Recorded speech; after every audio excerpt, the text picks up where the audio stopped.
ഇന്ന് നമുക്ക് ഓണം സ്പെഷ്യൽ സാമ്പാർ തയ്യാറാക്കാം. അതിനുവേണ്ടി നമുക്ക് 250 ഗ്രാം പരിപ്പ്, 250 ഗ്രാം ചെറിയ ഉള്ളി, 10-12 അമരയ്ക്ക, ഇത് ഇത്രയും കൂടെ 3 വിസിൽ വരുന്നവരെ കുക്കറിലിട്ട് വേവിച്ചെടുക്കാം. പരിപ്പ് വേവിച്ചെടുത്തിട്ടുണ്ട്. ഇനി ഇതിലേക്ക് അരിഞ്ഞു വെച്ചിരിക്കുന്ന പച്ചക്കറികൾ ചേർത്ത് കൊടുക്കാം. ഞാനിവിടെ എടുത്തിരിക്കുന്നത് ചേമ്പ്, വെള്ളരിക്ക, മത്തൻ, കത്തിരിക്ക, പടവലം, തക്കാളി, പച്ചമുളക്, ക്യാരറ്റ്, വെണ്ടയ്ക്ക, മുരിങ്ങയ്ക്ക, തൊണ്ടമുളക്.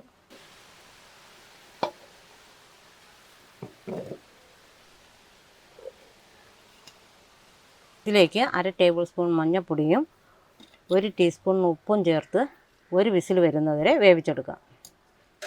1 ഗ്ലാസ് വെള്ളം കൂടി ഒഴിച്ച് നല്ലപോലെ മിക്സ് ചെയ്തിട്ട് വേണം വേവിക്കാൻ. പച്ചക്കറി ആവശ്യത്തിന് വെന്ത് വന്നിട്ടുണ്ട്. ഇത് വേറൊരു പാത്രത്തിലേക്ക് മാറ്റാം.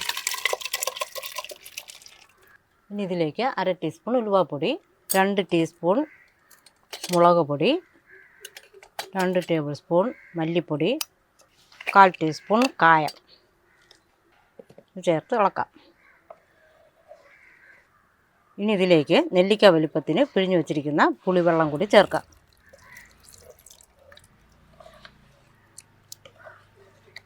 ഇനി ഇതൊരു മീഡിയം ഫ്ലെയിമിൽ വെച്ച് തിളപ്പിച്ചെടുക്കാം. നേരം കൊണ്ട് നമുക്ക് കടുക് താളിച്ചെടുക്കാം. അതിനായിട്ട് 2 ടേബിൾ സ്പൂൺ വെളിച്ചെണ്ണ ഒഴിച്ചിട്ടുണ്ട്. 1/2 ടീസ്പൂൺ കടുക്, 2 വറ്റൽമുളക്, 2 തണ്ട് കറിവേപ്പിലയും കൂടെ ഇടാം.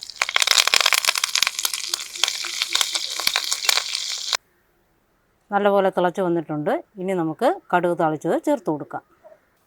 ഇനി ഇതിലേക്ക് നമുക്ക് കുറച്ച് മല്ലിയില കൂടെ ചേർത്ത് കൊടുക്കാം.